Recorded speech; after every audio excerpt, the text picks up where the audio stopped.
Yeah, I have to say, I am kind of an Apple nerd when it comes to some of the products that can just connect easily and seamlessly. Like I have to use PC for computer stuff, but man, when it comes to phones and headphones and all that stuff, I'm not afraid to admit that I love the Apple stuff. Dude, I know. So they're saying it sounds way better. I think so. Zach, can you say something on your end? Make sure. Y'all got me? Oh, we got you. We are ready to go. Okay, I think we fixed it. Yeah, Okay. oh, it's so bad. But So they're great. Deal right now, I think at Target, a Target Circle offer where you get $50 off the AirPods Pros, which are normally $250, so they're $200. Yeah. Worth it. The Pros are worth it too, because when you're out and about, the regular ones, you can't, like Trevor. I just called you today with my regular ones, and it sounds like I'm underwater. So if there's any air or anything, they sound awful. But the Pros sound fine when you're out and about. I'm gonna have to invest in them for sure. Do you run with those too? We'll get back on topic in a second. Yeah, I run with mine. Yeah. Okay. They actually stay in. Mm-hmm. I hate running with these because my ears, I think, are just shaped really stupid because they just fall out. Get a pair, man. No, they're fine. You won't go back. You won't go back. This has been our Apple commercial. Yeah. I'm waiting for Santa potentially to get me some for Christmas. But if he does it, then no, right? Apple. They didn't pay us anything. They should have. So yeah, going right back into, just talking about you guys and what you do. I mean, you guys go ahead and introduce yourselves and how you two met. You guys are buddies, apparently. You run the business together. And you can kind of talk to us about that, because I'm curious how, you guys juggle friendship and business. And then we can talk about the Pokemon side, how you got started, and I'll just let you guys go. And then if I have questions, I'll jump in. Yeah, juggling being friends and business, that's almost funny for both of us. Thanks again, Curtis, by the way, just for having us here and growing a community. Oh, thank you. Thank you. Awesome. All I did was just ask a question, and then here we are. You guys are going to give all the good information. I'm just here hanging out. You're good at putting the ball on the tee ball and teeing it up for people, man. I appreciate that. There you go. We're Zach and Trevor. For everybody that doesn't know, we started Aurora Collectibles, I think 3 months ago. It's a web store primarily today. We're focused on just selling Pokemon and Pokemon-related items. Hopefully, we'll expand into more TCG eventually, some of the other IPs that we like. But for right now, it's digital. We're working on it. We wanted to. It's funny, we wanted to get in on that first round, and we didn't. But My Hero Academia is putting out cards, so we want to get those. Billy Campbell, if you're watching, he mentioned that to me, and I'm like, My Hero, because I love anime. I'm a big anime guy, and My Hero is one of my favorites. And I'm like, is there like a secret rare alternate art All Might? All Might. Okay, so that's what I said right away too. I was like, I think All Might's the chase card. I think. We would maybe. We'll see. I guess whatever that ends up being. Yeah. So hopefully we get to do that. I play Final Fantasy TCG quite a lot as well. So I'm sure we'll end up with some other stuff, but primarily focused on Pokemon right now. Yeah, our history's kind of interesting. We've worked. So I worked at a small company that Trevor's company ended up purchasing. So that's how we met each other, was from that. But we've been in logistics and transportation. That's been our focus for, I think I've been in the industry for 8 years. Trevor, I think you've been in for 8 years as well. So primarily what we've been doing is calling on distribution managers and large retailers and all sorts of different people trying to move and distribute product throughout the U.S., Canada, Mexico. And through that time, we built a lot of inroads with different people in that industry. And we knew a lot about how to move stuff and how to consult customers on exactly how it is that they should run their business in terms of their logistics. So it was Billy. It's like Billy was on the toilet reading a home magazine, and it's like his Billy tingle sense tingled, and he's like, "Did someone say My Hero cards?" Yeah. We're going beyond over and over and over again. Plus Ultra. That's right. Yes. Yeah. So the stuff that you guys did in distribution before you took over, or Trevor sounded like he acquired the business. Was it similar type of products, or was it distributing other types of things? So what it is actually, it's a third-party logistics company. So we both work at the same company now. It's owned by UPS these days. But so the short answer is that it's anything. It's any company that has freight to ship somewhere in North America. We're involved in it. Like the Home Shopping Network was one of Yep. the people that Trevor worked with. I worked with liquor primarily. I did mostly alcohol and liquor distribution. Yep. So yeah, a little bit. As long as it moves on a truck, we had talked to somebody about trying to move it at some point, or we could work with that client. So Awesome. yeah, that's how we met. Trevor, I moved out to Denver, so I'm actually from Minnesota. He's from Michigan. He was out here before me, but Minnesota, you said? Yeah, I'm from Minnesota. Hear it now. Stop. Well, yeah, especially when I say it now, people really pick up on it. Wait, say booster box. Booster boxes. Booster box. Yeah. Every time he says it, that's when the accent comes out. Oh, booster boxes. I'm surprised you didn't say anything. Yeah, if you get me to say like boat, that's where you really anything with an OA. Elongated O. Yeah. It's a boat time. Is it Canadian too? Is that very Canadian accenty? So Trevor will catch me sometimes when I say the word. We actually say hey at the end. Hey. So A is more like Quebec area, and then so I say hey at the end. I have a twin sister. Oh, yeah, sure, hey. My twin sister lives in British Columbia in Rossland, and I've gone to visit several times, and so that's why I'm like, so I've been around Canadians, and I was like, that sounds very Canadian, the A. Yeah. A. Yeah, so I'll get a lot of flack for that, but I don't know, it's not, it's quirky, so whatever, people. It's cute. Whatever, yeah. It's sure. Cute. Well, cool. So the Aurora Beams collectibles. So yeah, what made you guys want to do that? Like, why? Like I hear the conversation that's like, Trevor's like, yo, this guy's selling his business. Let's do the Pokemon. Let's dive in. And also, is this you guys' full-time gig, or are you guys doing other things? Like, is this part-time? Yeah, so we both work. We still both work in transportation full-time at our 3PL. And then this is a side project that started really just to support the hobby. I think the conversation actually one day was me. Probably it was my fourth or fifth Target store of the day, and having not found anything that I wanted, I just I asked Humphrey. I'm like, yeah, I mean, we've all been there, and it's just like at a certain point, I was like, how do we get around this? How do we? It's because you just passed me in the entrance with my cart full of ice match stuff, and I'm like, well, we all know the mold too. There's a mold, and it's like the mid to late 20 something, and he's probably walking a little bit fast in the direction of the card aisle, and you just kind of know that you're too late. Video game graphic T-shirt. Everybody knows. They'll go over and they'll linger in front of the sports cars because they don't want to like be that 30-year or the mid-30s 40-year-old guy like going straight to the Pokemon like, right? Yeah. These baked tins, are they in the back? Yeah. Looking underneath the shelf to see if something's been there.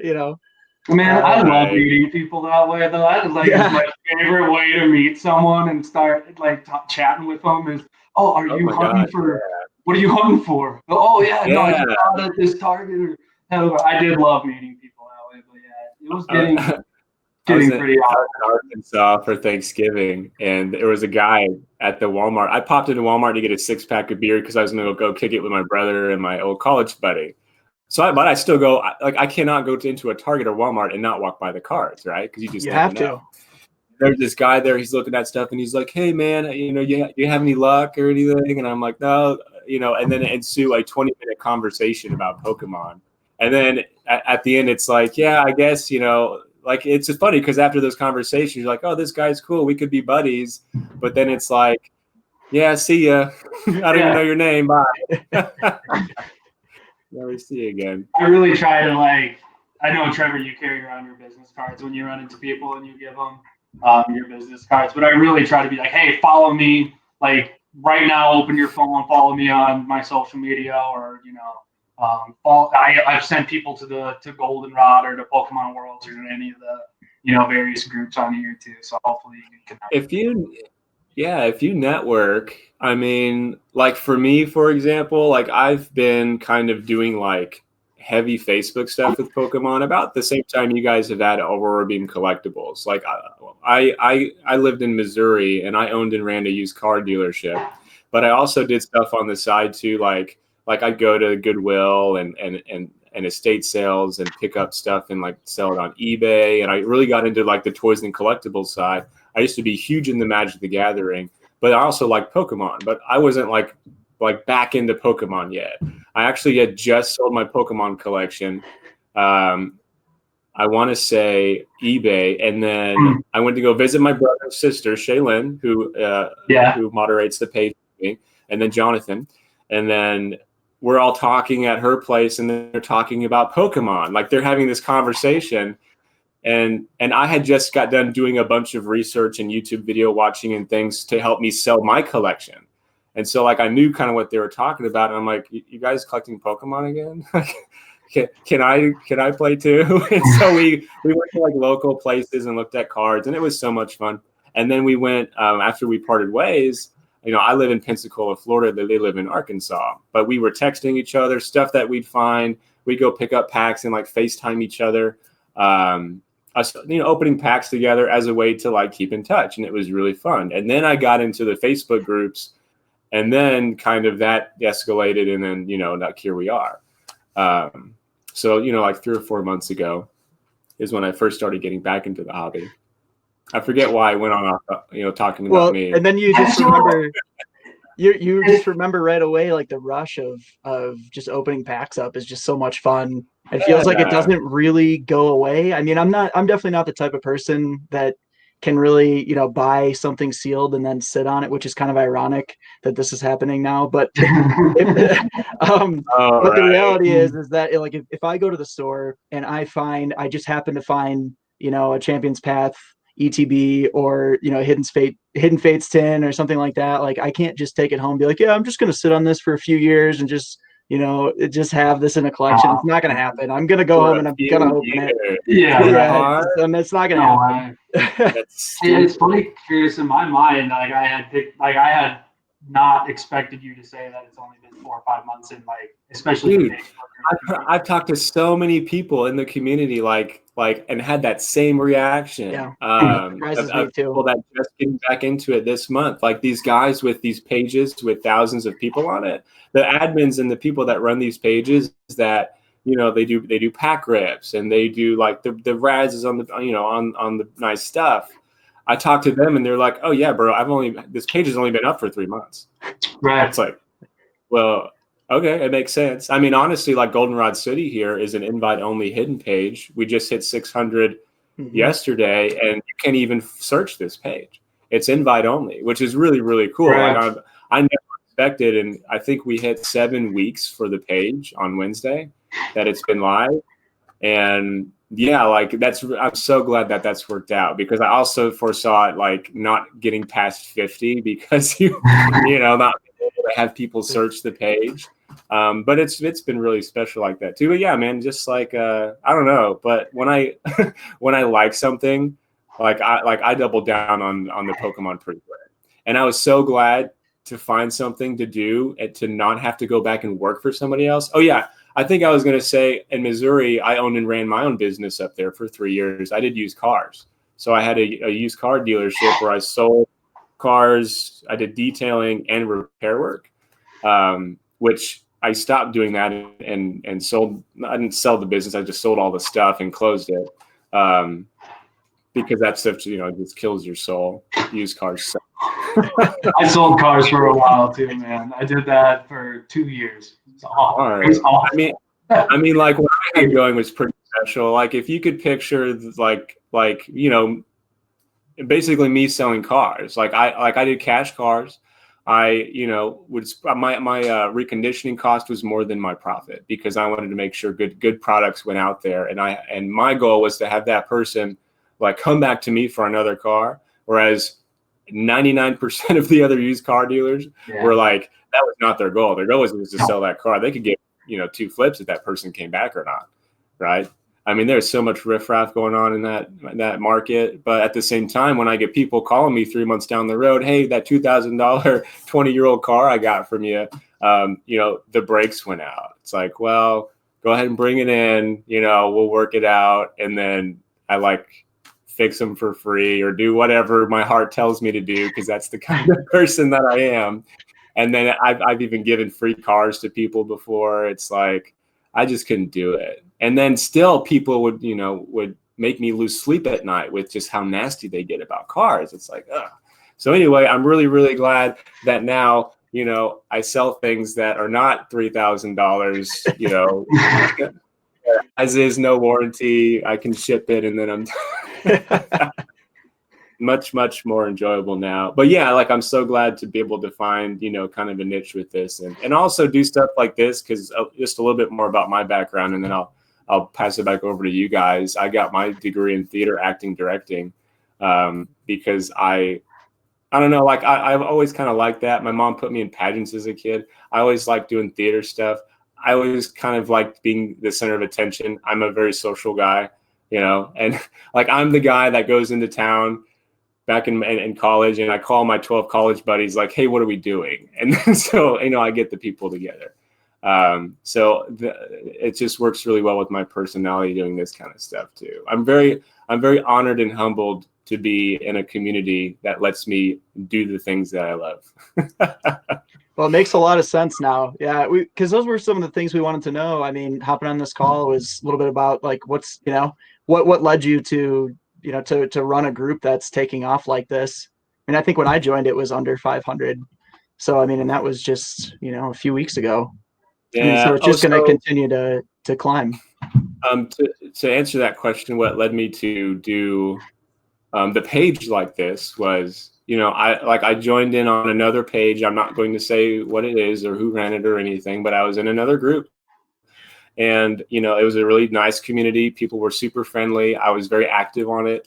I was posting helpful things. One of the very first videos I posted on there was how to identify fake cards, because I think there was an instance where somebody that I knew that was close to me bought fake cards and didn't know it. They were buying them on eBay and, just didn't know how to look at one and be like, oh yeah, the back, this is, not a real card. But if you don't handle them, or you don't know, or you're new into the hobby, and there were so many people new getting into the hobby. So I'm like, yo, these are 6 things to look at: the color on the back of the card.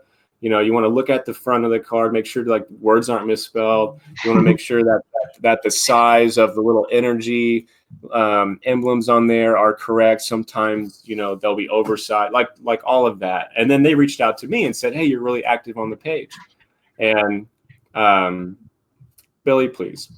And no, but we won't. So they reached out to me and said, hey, do you want to be a mod on this page? And I'm like, great. And so I got into this group. It was a separate group for moderators. And to make a long story short, there was just a absurd amount of drama going on. There was an absurd amount of just stuff going on around me with the people, the decision makers, with the page, that were solely the decisions were solely driven by how to put more money into the pocket of the people that run that page.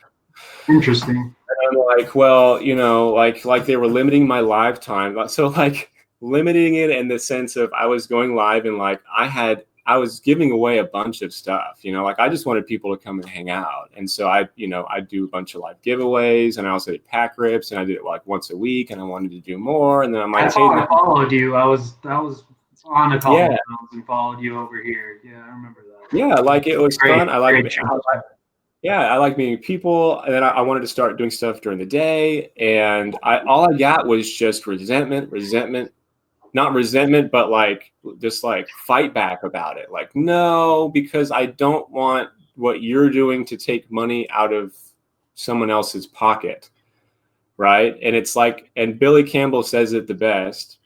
Sorry, I'm reading comments too. This famine mentality in the Pokemon community that there's not enough to go around for everybody, and it's not true.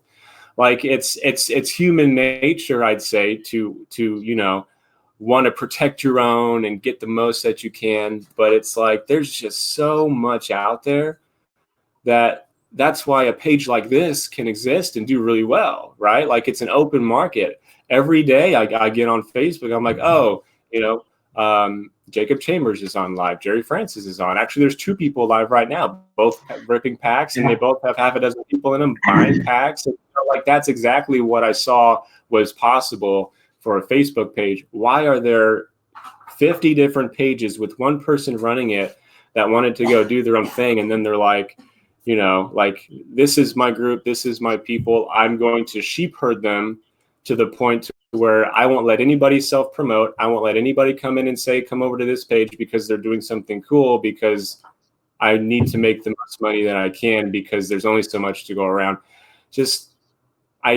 It just goes against everything I believed in. And so eventually I was like, you know what? I'm just going to do it. Like, well, and what's that meme? There's like a bar graph meme that's like what gives people feelings of power. And that's what that reminds me of. And it's just like, there's going to be people out there that have certain intentions and are going to have an ego that they've developed that they want to protect. And I think that's pretty unfortunate personally, but yeah, that's what that sounds like to me. Yeah. So I'm just like, succeed or fail, I have to try to make this page. And, like what makes the page successful is it's not my page. I never have the attitude of, oh, this is my page and you're in here and blah, blah, blah. Like, this is my, it's like, to me, it's like, it's our playground. Like, it's a thing that's here that I'm going to, make sure that there are rules. It's not a lawless, ruleless place. Like there are things in place to protect people, right? To protect their wallets and protect their, their feelings and all this stuff. Because, at the end of the day, we all need to be having fun. We need to be able to feel like we're in a safe place, spending money with people that are that we can trust. And that's sort of my job, is to make sure like all that. Like people will message me and people are super nice. They're like, hey, can I go on your page some packs? Or hey, I want to do a claim sale. Is that okay? And my answer is always absolutely. Like, what took so long? Like, yeah, absolutely. I'll have a live scheduled, and they'll be like, hey, I'm going to wait till you're done to go live. And I'm just like, oh, don't worry about it. I mean, like, honestly, like I've got my few people that love me when I go live, and they'll be there when I'm live, and I'll sell some packs. I don't need to be selling the most packs on the page.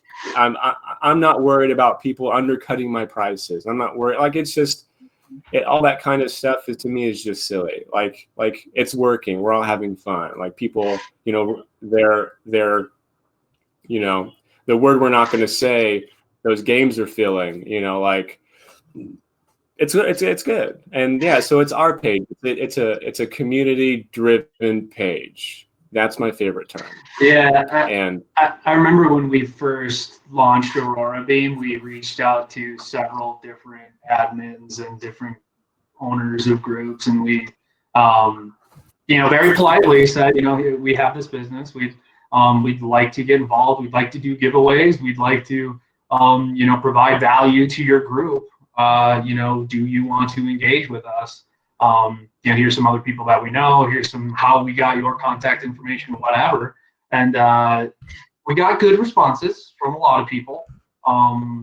We got a couple not so great ones, and they were pretty self-serving, and you could tell that pretty quickly. If they were self-serving, like, hey man, that's not what we really, do here. We don't really do free giveaways and allow really, affordable retailers to come in. And I think the one thing that somebody called us was a big box retailer when, you can pretty much see Are Is that not the best compliment? it was really. I thought it was. What did I Thank say to you. you, Humphrey? I was like, Or well, you look back at like your small stock of stuff. You're like, yeah, there's like a there's a 6x6x6 box. We call that a big box. We have building battle kits.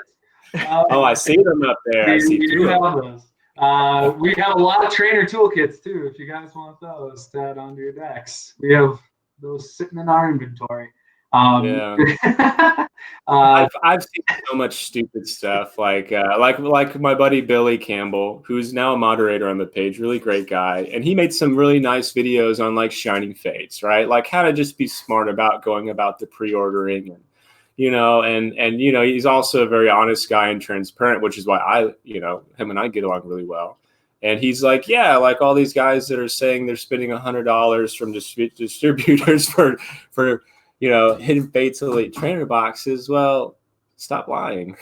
Like people don't like that, and so he's posting these videos in other groups. I remember specifically somebody. I'm not saying any names because it's just not what I do. But they're like, what did they say? Billy, can you help me? That would be a really awesome video. Oh no, it was that would be a really awesome video, except you page promoted. Except you promoted someone's page. And it's like, so? I mean, because that's usually the thing. There's a reason we make these videos. Like, usually, like you're how many Facebook groups are you guys a part of for Pokemon? 20? Probably, yeah, I was going to say at least 15. More than one. Right. More than one. Yeah. It's so silly. What are your favorite Pokemon? That's a great question, guys. What's your favorite Pokemon? Gengar all the way for me. Gengar. Did you see what just dropped at GameStop? No, I didn't. What is it? Well, a 24-inch Gengar plush. No kidding. It's like the size of it's the size of this guy. Is it the? It's huge. So yeah, it's like Gengar that's big. Wait, did you see the it was an ad for a Snorlax beanbag chair? The beanbag chair. Oh yes, I did. There's a Pokeball one, a big Pokeball one too. I love both of those. Things I need. We were just talking about. Why is your favorite Gengar? I think I just like the way he looks, and I think he's just a cool little ghosty demon kind of guy that I've always just thought was just cool looking. In fact, I had I went on Etsy and I found somebody who was making custom cards, and had them make me kind of a VMAX version. There was some artwork on, I think it was Deviant Art. I wish actually, is there a way for me to show you? Let me see if I can show you what I'm talking about. But I have this on the way. Some of those custom cards are really nice. Yeah, they're cool. Super cool. Let me see if I can get a good. Oh yeah. Kind of cool. Yeah, it's dope. Yep. So I don't know. I just think it's cool. I hated whenever because I played the Game Boy games, right? I think my first one was my brother borrowed one of those like clear Game Boys, not even the color, the Pikachu edition, and I didn't steal it from him, but I took it. I'm the big brother, so I'm like, let me play that Pokemon game. And you can't get Gengar without having a friend with a Game Boy. You have to trade. Yeah, didn't you have to trade, right? Yeah, it's so weak. Yeah, you used to have the trading cable, and your brother wouldn't trade with you because he knew. Yeah, well, that's how it was. That's how it was for me, at least. My older brother knew I wanted it, so he wasn't going to trade me on purpose. I went to a school with I think there was 70 people in my class, so maybe one person, that probably wasn't my friend. I could have traded with and gotten that, but no, yeah, you're SOL when you're in northern Minnesota. I bought two Game Boy. Minnesota. Yeah, thank you. You're like, anyone want to trade, eh? Yeah, that's what it was. No. Anybody got a booster box? We're done, Max. All right, I'm completely done. Completely done. No, I bought two Game Boys and the trade cable, and I would play both games to the point to where I would need the Pokemon I would need, and I would just trade with myself. Yeah, I didn't need friends. Cut out the middleman. Yeah. Do you play Pokemon Go now? Pokemon Go, I do play. I don't play it just a ton because when I'm running my errands throughout the day, when I don't like being on my phone and driving because I suck at like paying attention to stuff. I'm kind of ADD. That's my girlfriend who tries to talk to me all day long, and I'm just like, yeah. I can only hear one thing at a time. Pokemon Go, I play. I do play Sword and Shield. I need to get back on and do the DLC. I played through the original game. I'm currently playing Soul Silver because I finally found a copy of it. So like Gen 2 is probably my favorite. Zach, who's your favorite Pokemon? Lucario is my favorite. Lucario. That makes sense. Why you got in on that Lucario? Yeah, that's why everybody tags me on those too. You won it, didn't you? I did not. No. Who won that? No, I did not win that. I was really butthurt about that actually because I really wanted that. I'll keep an eye out for you because I have seen a few around the area and I picked up some and I left some on the shelf, so they might still be around here. I'll let you know. Yeah, let me know. He's like, yeah. Yeah, I don't know. Still, I mean, I already blew, half of my budget on what I should have just went out and bought one. But there it goes.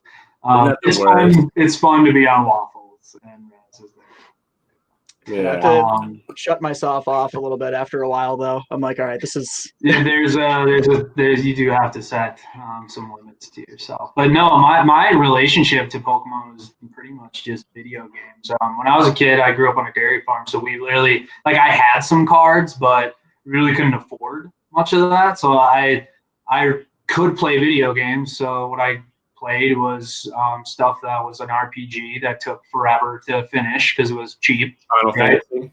Yep. So I played Final Fantasies till they're in the ground. I do this too.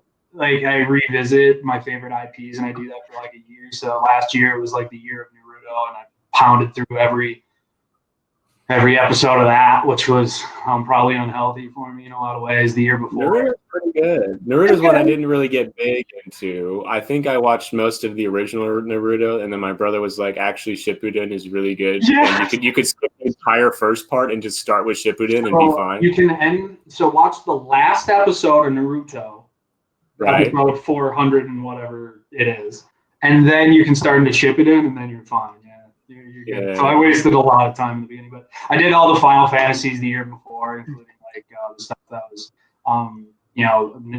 original Nintendo. But now this last year, I found my grandpa's comic book collection at the beginning of the year, right? So I'm reading these old Thors and old Doctor Stranges and all this stuff, and I'm kind of talking to Trevor about that at the same time. And while I'm at the comic book shops, I love, the Pokemon video games. One of my favorite one was Pokemon Snap, right? So that's, my nostalgia is all still there from when I'm a kid. Pokemon Snap not too long ago. It might have just been a month or two ago because she's got it on Wii. Oh, really? On Wii, but you have to buy the N64 controller. So yeah, I actually never played it. She did, and she's showing me all this secret stuff. You get the thing, you throw it into the bushes, you do this thing, and then there's a Scyther that pops out, and then you got Pester Ball. But it's a hard game to play. Pester Ball. I remember the Vileplume at the very beginning. I think I distinctly remember coming through the river at the very beginning and there being a Vileplume. That's stuck in my head. Anyway, so yeah, I'm at comic book shops constantly at the beginning of the year, and there's Pokemon cards sitting out, and my friend's talking to me about football cards. He collects lots of sports cards, and I'm like, well, you know what? I don't really like sports cards all that much, but I see a lot of Pokemon. I'm gonna just start ripping them, and I started doing that myself. And then one day I invited Trevor over and Tom Schmidt, who's on the page a lot too. I know he's on here a lot. Steve Swanson. Just a lot of people know that name. They were all. I think you were all over on the same day. Steve Swanson. So you guys, does he live over in Colorado too, or was this back in Minnesota? No, this is all. This is all here. About 6-7 months ago. Oh, that's so cool. Yeah, I miss having Russian blood friends. I have no friends here that I hang out with in person. Zero. We moved to Pensacola during the heart of COVID in July, and nobody wants to go hang out and do anything. We actually went out for the first time the other night with Nikki's coworkers and had a board game night, and it was the best ever. And they said. When I first walked in, because I got there late, they said the magic words. They said, "We're thinking about starting a D&D campaign," and I'm like, Yes, finally. Yes, I will think 5 hours a week. And Yeah. Oh, absolutely. I love Dungeons and Dragons. Yeah, we played a campaign together. Me and Trevor did 2-3 years ago, and that's when we first really started hanging out and talking a lot about stuff that we liked like this. So yeah, D&D brings people together. It truly does. I wanted I don't know if they'd be up for it because I feel like I give off an obnoxious amount of like Pokemon vibes when I'm around people, but like doing a Pokemon D&D campaign where you design your character based around a Pokemon. That'd like be cool. Pikachu, you're like a sorcerer or something, and you have like, your electric thunderbolt attacks or something, but you're like Pikachu. And so you like run around and the entire universe is like the Pokemon universe. It would be fun to do it from the Somebody has had to have done it. Yeah. Oh yeah. Well, I've heard of people doing it. That's how I got the idea. I'm like, well, why haven't I done that yet? I had our dungeon master write a scenario for us where we got sucked into a vortex and had to fight Goku and a bunch of different Pokemon. But it was hours of us trying to write it, and the mechanics. It was a blast. It was a blast, right? We never even did it. It's like a Super Smash Brothers campaign of some kind. So that's why I like Lucario was so my experience with Pokemon pretty much was the games and playing games, and then Super Smash Brothers. So I mained Star Fox and Lucario, and that was that. So that stayed with me. And then when I started collecting Pokemon, so starting to collect Pokemon, for anybody that's newer that's watching this, you should probably decide like what you want to collect. That should be like your first. You said it right at the beginning call. Like there's enough for us all to share. If we all just decide on the 1 or 2 things that we want to start out with. I think a lot of people are like, I want to catch them all. And it is like, great. And if your pockets are deep enough. Absolutely. Warbucks, like, I don't know, who adopted you, but I feel like everyone's got their thing. Unless Scott Emmer is like your adopted father, I don't think you're gonna get too much free Pokemon thrown your. I think everyone kind of like has their thing though. Like my girlfriend or Nikki, she does cute Pokemon. So it doesn't matter what it is. It doesn't matter if it's valuable. It doesn't matter if it's $100 or 5 cents. If it's cute, it's going in her binder. Her binder's like this big, and she loves the clay the clay artwork. She likes the knit artwork. So the crochet. So she anytime she sees those, she's got to have them. So I like some old Wizards of the Coast stuff, but like I'm not actively trying to make a collection of all of it. Right now I'm working on the base set stuff to get some minty versions of like base set through Team Rocket, right? And then I'll collect any Scyther and Scizor, which is my favorite Pokemon, Scyther, and then Scizor, of course, later on. Anytime I could get into a new Pokemon game, it was always, well, which one has Scyther in it, Diamond or Pearl, right? No, I'm getting that one because he's always on my team. And then Scizor, if I could get him, but of course, to get a Scizor, doesn't matter what kind of game you play, you have to trade with somebody with a metal coat. Holding a metal coat to somebody, and then you got to trade it back. Oh no! Like a lot of times, I don't even know if you can trade them back on the old games. Once it's traded, it can only be traded. I don't think you can. Yeah, no. So you have to find somebody. You have to find somebody with like a Scyther with like good attributes, right? The personality that I wanted, so that it's like speed and attack were high, and then also a metal coat, and then also like my friend also wants to trade it to me. It never happened. So it's always like Scyther. Made you want it more. Just Scyther. Oh, you're gonna get it. Sorry. Just Scyther. There's Scizor right there. Boop. Oh, I found this the other day. I just recently got this at Walmart. Walmart's been coming out with some new toys. Not coming out, but releasing new toys that I've not seen in a long time. Like these battle figures. They're coming, or they're releasing some ones I've not seen. They've got like 25th anniversary Pikachu figurines. They've got XY Mega little toy figures from like whatever XY was. I guess they were just sitting in a warehouse, and now they've been like throwing them out randomly. Anyway, that was the side. I don't understand. how these places have all this extra product that they're finding in there. I mean, there's weird stores of stuff that are hitting shelves.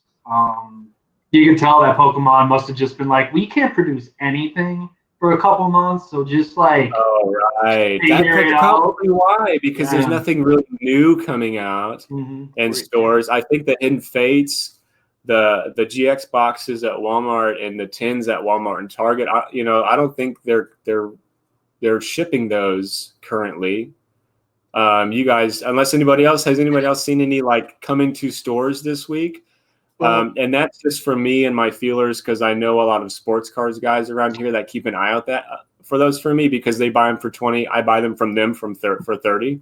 Yeah, it's really strange because we had a tin wave, I don't know, like a month and a half ago, that came back to Target, and then a week before that there was one that hit Walmart, and then I didn't think there was any more planned reprints of the tin. So everything else that's just kind of cropping up, the tins anyway, are coming out. But then I'm seeing boxes again on my Facebook feed, which is weird. And none of our distributors have had fitted fates other than some tins here and there. And from like your big retail standpoint, and I think Humphrey, you brought this up once before too. When you see those random things at like your Dollar Tree and some of that other stuff that is just like stock that is in a DC somewhere, that ends up hitting the shelves randomly, like after the fact. I mean, it's kind of not following the waves that come through at the same time. So, do you know what reverse logistics is? Have you ever heard that term before? No, but I feel like we're gonna get some good info here. Okay. Trevor's like, I hear this shit all the time from Zach. No, so when you think reverse logistics, think about all the stuff that like sits on a shelf, random cities, Dollar Tree, and middle of nowhere, Oklahoma, right? Right. We might all want that product, but it's sitting on that shelf because they got an allocation of it for whatever reason, that one tin of that one thing we want. Well, it's never going to be purchased there, right? So what do when the next thing comes out? They got to send it somewhere. So companies like the resealers for Pokemon Mirrorfield, whatever they are, MJ Holdings too. Those companies will actually have, like Dollar Tree will say, hey, this whole box of stuff, we weren't able to sell it. The vendors that sell them will either take them back, and at that point, when they take them back, they either set them in the back of their warehouse because they know that they're going to be valuable one day. They either list it third party, which they sometimes do, or they do this thing called reverse logistics. So it happens during Christmas too. You return a sweater, you return something that you didn't want for whatever reason, whatever Christmas gift. It goes back to that customer. Well, hey, that's out of season. That's not something we're going to sell at our retail store, but we will sell it at Ross's, or we will sell it at, maybe we will sell it at Target, but we'll repackage it. Yeah, Marshalls and Kohl's, right? Marshalls and Kohl's. We'll repackage it into some other sort of packaging, and then we'll send it out. So that's when you see like Sun and Moon base everywhere that's been like taken out of a booster box at some point, or some sort of a blister or something. It's been sent back, they've ripped it open, they've repackaged it, resealed it, and resent it to you. So at some point in time, remember like there was a bunch of XY flash fire around? It was the blister pack. Sorry, the only blister pack I have next to me is a Digimon one, but but it was like the red like ones, just like that. But and they don't say Pokemon. No, they do say Pokemon, but it's just repackaged. And the Walgreens stuff that hit. And the Walgreens stuff that hit recently. So all of that, just boxes. It's reverse logistics. So somewhere, this stuff sits on shelves at some point. Like they try to sell it at the highest price point right away, but when they can't, they just start repackaging, resending it until it comes to third-party sellers or those, sometimes smaller, like Dollar Tree even, like that's why they had, or Dollar General had XY Evolutions, because XY wasn't really anything for so long. Family Dollar, I found one of the sleeve boosters actually of XY Evolutions just maybe a week ago. I was driving from here to Arkansas, and we'll stop at places if it's next to the highway. I pop in there, there's a sleeved XY Evolution, booster, and I'm just like, let's go. That's the way to do it. A lot of those probably like that same sleeved booster may have been sitting in a Walmart in some weird, middle of nowhere place and never got purchased at some time. All those stores came back, and then eventually they ended up in Dollar Tree. Well, and you see it sometimes too on some of the groups when people take a photo and they're like, "Man, I love our rural Walmart," and it'll be like fully stocked with all the Champion's Path and everything else you can think of and can't find anywhere else.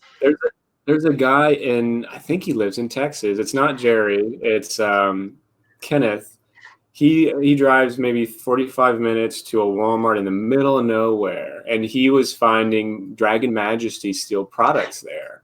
He found like he found like 5 or 6 of the Dragon Majesty Ultra Necrozma like figure boxes. He found like some of the other stuff, and I'm like, dude, let me get one of those for my seal collection. I sent him a hidden face tin for one because at the time they were selling for about the same. I think Dragon Majesty packs are getting pretty pricey right now. You guys still hearing me? Yep, I got you. Yeah, Dragon Majesty ETBs still sell for fairly cheap too. So if anybody's looking for a solid investment, that would be a good one to buy sealed, because that for some reason I think they're still like $80. Like $85, and there's no reason a holiday set ETB should only cost that much. Shining Legends ETBs jumped up fast. They were $80, $90, $100. You could get them for that on eBay. Not maybe like a month and a half ago, right? Yeah. Maybe 2 months ago. And now they're $200, if not. And climbing, because Shining Legends, I don't think there's any plan for us to see more Shining Legends in stores. After that big wave of Raichu GX boxes and shiny Darkrai boxes and those pin boxes at Walmart, like those are all gone. Yeah, the Raichus were tight. Price matching those for $15. Yeah, if you can manage that. Yeah, if you can manage that, that's nice. My Target changed their policy because of me price matching those Raichu boxes. Because of you specifically? Yeah, they did it like right in front of me, where they're like, "Look, man, we're cutting you off." And I'm like, "Look, come on." Man, that's so silly. I know. I can talk about price matching all day, because to me it's like an art. It's like an art form. You have to like know who to talk to. You have to talk to them the right way, and you have to like really give off that impression you're just a really fanatic collector. Because I think it's in Target's policy that they can deny you completely selling stuff if they feel like you're going to be reselling it. I saw it happen. I've seen it happen to like sports guys. Where the manager would come out and be like, "Hey," because they started limiting people to like 1 or 2 at Target, and what they'll do is they'll grab and they'll just walk around Target and they'll hide it everywhere. And then they'll come back and get it later. And then I've seen it in random spots and grabbed it. And so I didn't even realize that's what was occurring. The manager come out and be like, "Sir, we watched you on camera, saw wherever you hid those things. We're pulling them right now. Also, you need to leave. You're not getting any of those today." I'm sure they see it all. I mean, I'm sure they do, because people are just, when they know that it's so hard to find something, and they, you know that feeling when you see something on the shelf and you're like, "Holy shit," like it's just like, yeah, you just want to. Some people hard. just, it doesn't surprise me. Trevor, this is maybe a good time, because we really got sick of this, especially because Steve lives kind of close to Trevor. I live in like the southern quadrant of the southern west quadrant of Denver, and then Tom lives on the other northeast side. So like between all of us, we had covered every major Walmart and Target, and we still weren't finding stuff. I had met people, 2 hours north of us, who were giving us information and trying to find different product places, and it just wasn't working. So yeah, Trevor is over one day. We're ripping cards. I'm not videotaping it, not on our social media, not doing anything with it, just ripping to have fun, and pretty much just showing each other our cards and playing the game afterwards. And he's like, "Dude, I'm like done with this. I can't keep going around. Like, what can we do?" And I said, "Well, my wife just started an LLC for her business. We know a little bit about that. And we know a little bit about logistics and transportation. We probably, I'm looking at these distributor websites. I bet we could really do this and break even on booster boxes." And we did some research on that, and that was the conversation. We never said like move forward with it. Yeah. And Trevor, segue into this, by the way, I was wanting to touch on this, like how you guys logistically got into it.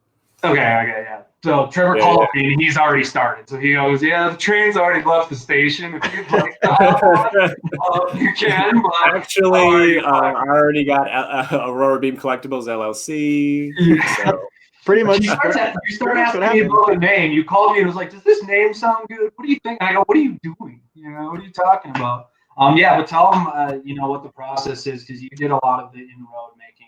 Well, yeah. So I was like, what? Like, how do we get around this? How do we just, just have access to product we can't find anywhere? Just so, I mean, the intention at first was just to rip. We'll sell some stuff on the side just so we can sustain it and keep, kind of keep distributors happy. So we could, hopefully gain access to allocations and things that we weren't going to be able to find. Yeah. And that's really how it started. So I just kind of called Humphrey and I was like, what if we look at Safari Zone? We love Safari Zone. We love the people who own Safari Zone. I was like, how do we do that? I was like, what if we just looked up who the distributors are and just figured out what the process is of getting involved? And then one thing led to another. I found out that, you need to have an LLC, you need to have a website, you need to have a resale permit, all these things. So, I just kind of did it. Just to get distributor accounts, like to get on their, their list of people, like, hey, I want to put in an order for stuff. It's LLC, website. What else did you say? It's called a resale permit. Resale license, yeah. Mm-hmm. Okay. Resale license. And that's basically it.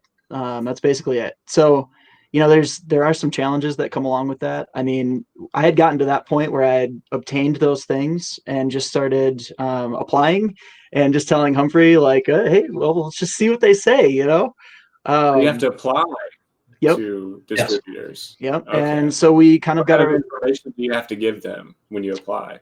So, I mean, you'll need legal business name. They'll want to know what website you have. How do you plan to sell the product? So are you going to use eBay or are you going to use Amazon? Do you have a brick and mortar? I do have brick and mortar. Yeah, brick and mortar is one because for things like Magic the Gathering, you can't order it unless you have a brick and mortar. So there'll be restrictions on certain things.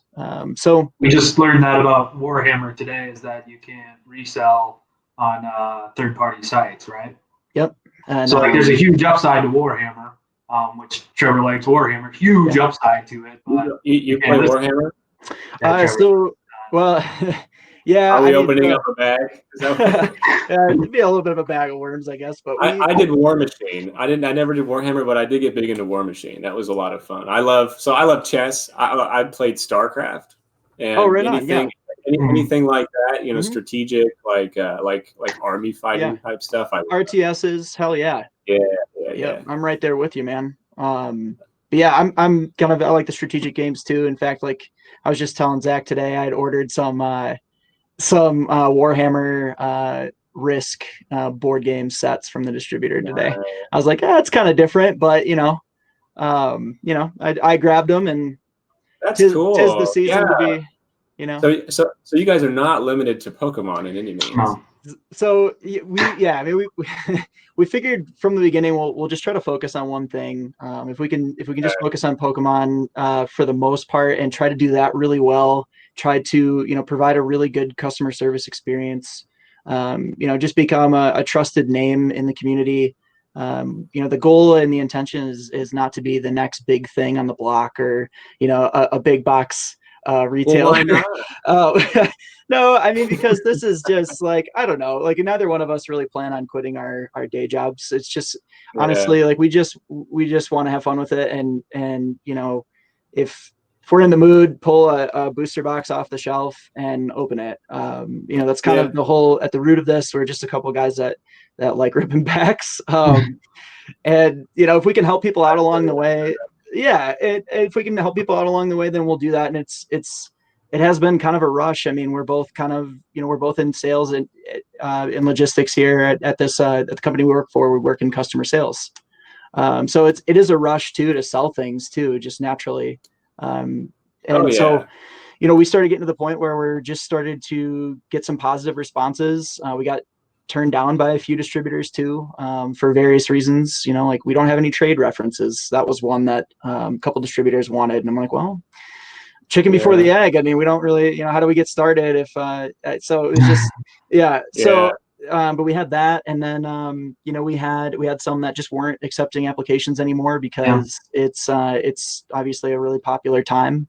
So they kind of cut that down. Thinking that. So I thought, for one, it like this discussion would be really nice for people that might have wanted to like maybe start doing what you guys are doing, but with how disgustingly healthy Pokemon is right now, like I can imagine their application stack probably is just like. Yeah, so I can tell you, I can give you some insight on that. Actually, one of the larger distributors has a wait list at this point where like our application was approved, but our account won't be active for 2 months, is what they told us, and that's kind of the wait. So, we'll see what happens, but so no shining face from them. not from them, not from them. But sorry, go ahead, Zach. No, I was going to say, so everyone's aware on this call, we reached out to every distributor that we have, and we just said, give us as much as you're willing to. Yeah. Shining fates, and we'll figure it out from there, because we know that, especially from seeing how, you said it, people are already trying to say they have allocations and are already charging ludicrous amounts for them. We know that once we actually do have our allocations and charge a bigger MSRP or pretty comparable amount for pre-orders, that people are going to flock to it. So we know that we can, as long as we get it. Like we talked about before, I've had people reach out to me, which I'm really happy that people reach out to me asking permission to post stuff on the page, because it is a no post approval page, so people can post whatever they want. And I have gotten a little bit of flack from that recently, but it's stupid because the page polices itself when the community is strong enough. And, like people are taking money right now for pre-orders, which I'm just, it's going to like, I'm not going to encourage it. Spending money on pre-orders right now, even if people say they do have allocation numbers, they might be getting allocation numbers from somebody who wants their business, but they may not be getting correct information. The way that, from the way we've interacted with distributors, it's highly unlikely that anybody would have even said to them that they have something before they actually have it. It just, you can even hear that from, Safari Zone, for the people that are actually in their collectibles group.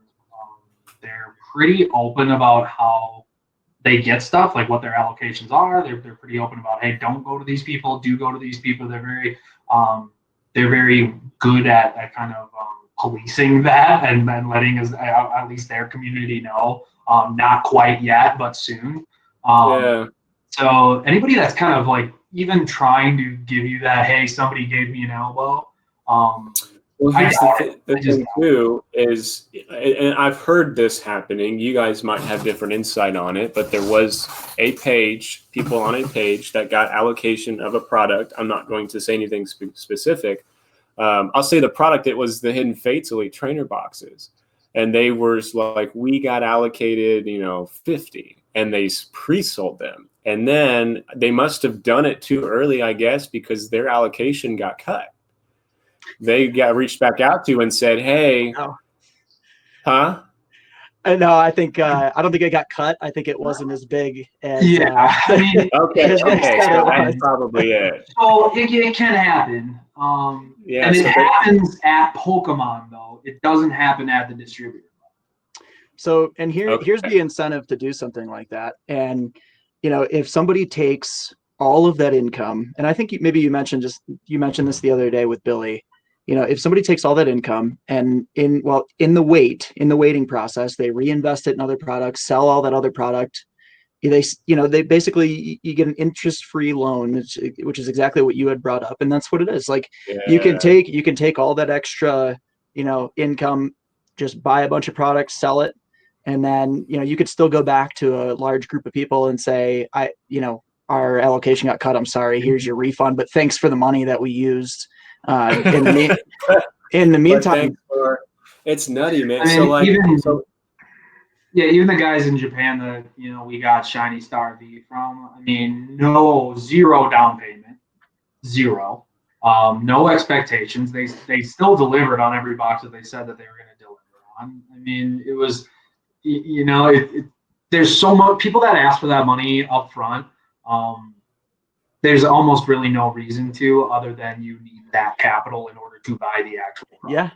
Yeah, because it's going to sell. It's not that you don't need a down payment. Like even if somebody that you put on a list without them throwing forth any cash, you don't need a commitment. Yeah, it's going to sell for people. Like there's a guy locally that I get product from. I'm super lucky because he's a tabletop gaming Warhammer Magic the Gathering shop. They didn't even do Pokemon until I walked in, and I was like, hey, by the way, like Pokemon's kind of cool now. Can you guys get it? And the guy's like, yeah. And he must go through a lot of other stuff because the allocations he gets of some of this Pokemon stuff is pretty impressive compared to some other places. And so like he just calls me up. He's like, hey, your Pokemon stuff's, and I don't pay for it until I go pick it up. Yeah. Until it's like there and I'm taking it to my Jeep. Like, like that's really the ideal situation. So I would say probably if you're looking at getting Shining Fates, what I've heard so far is reach out, network, find the people that can get on their list. Like you guys, like Billy's going to be getting some. There's a lot of people that are going to be getting allocations, and if you get to them soon enough, usually it's a first come first serve. Situation like it's going to be if you get 20 allocations of Elite Trainer box and the first person that comes to you that says I want 20, but you have 20 people asking you for it, what usually ends up happening is the guy's like, sorry, I can't give you 20, you can have one, and so can everybody else. Yep. Right. And that's the right way to do it. Yeah, that's how that should work. And so you shouldn't be paying right now 300% markup on MSRP on this product to pre-order it. One, when it first hits market, as we've seen with Champions Path, even some of these other sets like Vivid Voltage, it's the people that want it now. It's the people that want it early. You can, they'll pay a little bit extra, but you don't have to, because here's what happens is all those people, spend that money. There's going to be more released or allocated. You're going to be able to get some at a good price if you're patient. So if you want it quickly and you can pay the money, sure. But if you network and talk to the right people, you will get some eventually at like a fair price. Yeah, it's so weird because pre-ordering, like in my mind, I'm pre-ordering so I can get it at MSRP. Like I'm not pre-ordering just so I can get it. Like I'm pre-ordering so I can get it at the price that I want to collect at. So I think it's really a strange thing to even go into a pre-order being like, I'm gonna straight up just pay more than I'm gonna on MSRP that day. Steve Swanson says he's quitting his day job, by the way. Yeah, he works he works for me. Yeah, and it's his Star Wars, by the way. Well, Steve, I hope one day you can quit. That's something I tell all my employees too. Like, my job isn't to keep you here; it's to just like make you better every single day at whatever it is you do, so you can make money, so you can support the things you like to do, your hobbies, your life, your whatever. If you have to have this job in order to support your hobbies and whatever you like to do in life, then that's fine. But I'm not here to keep you in a sales position. I'm here to just help you get a little better every day. So Steve, if you can make money off of selling Pokemon. What he means by that, Steve, is like, yeah, right. There's no way you can afford to quit your day. Yeah, right. Right. Yeah, right. But what were we talking about? I just got so allocation. And kind of the interesting part too, I guess, just going back to anybody who's interested in maybe doing something similar to what we're doing. One of the challenges is that there are relationships that you have to try to make with distributors, and that's in a lot of ways a financially driven relationship. You have to be of value, at least in the beginning, so you can really form a personal relationship with somebody. But it's kind of a challenge for somebody like us right now, because we're sort of in this lull where you can't really get any more Vivid Voltage booster boxes. You can't really get any more like Darkness Blaze ones, not until January at least.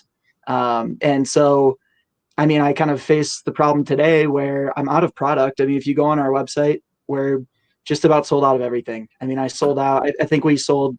What did we sell? 12 booster boxes in like a couple of days. Vivid Voltage. Vivid Voltage and Darkness Ablaze. Yeah. And so it's like the product just isn't there. Like you're selling your stuff, right? But at the same time, it's like, I'm sorry, I wish I had more to sell you when you have people coming to you to get stuff. And so that's the tough part right now, where you have to kind of decide. It's like, do you invest in maybe the less sought after product so that you can have something on your site, or do you just sort of hang out, in this out of stock mode until you get allocations? Like this week, we got a small allocation of Champions Path ETBs, for instance, like very small allocation. But it's like, until that happens again, probably, I mean, we put in for Hidden Fates ETBs too. So we'll see what we get there. And a couple other things like that. You sort of have to make this strategy decision of like, what are you going to do?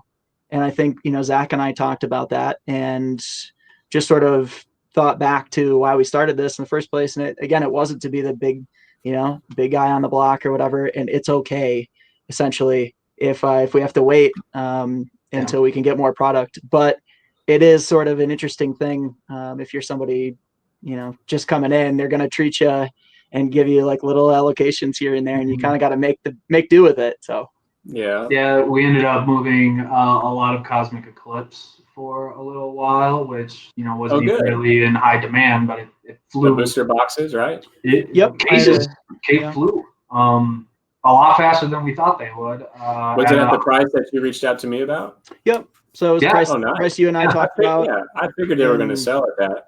Yeah, and I mean, like, that was one of those situations where it's out of print, so I wasn't able to get that at wholesale. I mean, there are distributors that kind of retail some things too in that sort of in between price, and that's what happened there. Where we weren't, again, not trying to flip it for like a huge margin or anything like that, but I think what you and I talked about was reasonable, and it sold within maybe 4 or 5 days. Yeah, Cosmic Eclipse, I remember looking at, because there was one day I went on and I'll go to TCG Player and their list of all their sets and cards, and there's the portion where you can go to like Cosmic Eclipse. It lists all their cards. You go to the filter and it filters the most expensive to the least expensive. Because I was curious, like, what sets will have, like, if I were to, like let's say from a collector's standpoint, what set's good to get into because I can maybe get hits from cards that are like all worth over $10, right? Whereas, Champions Path, you're looking for 2 cards, everything else is less than $10. Cosmic Eclipse, I think, was probably the best one as far as like the most cards in that set that were market valued up over $10. And I was talking with Billy Campbell about it, and he made a good point that I didn't realize. They're doing a soft reprint on the booster boxes for Cosmic Eclipse, and that might have led to that decision being made on that set, because what happens is card stores will buy these booster boxes not just to sell the boxes, but they'll break them all open so they can have singles to sell. Sure. And they can put singles up on their TCG websites and their regular websites and in store and have like product to sell people. I thought that was kind of interesting. It is. Yeah. I mean, and that's something, we've talked about getting into a little bit. We've just sort of started selling singles a bit more.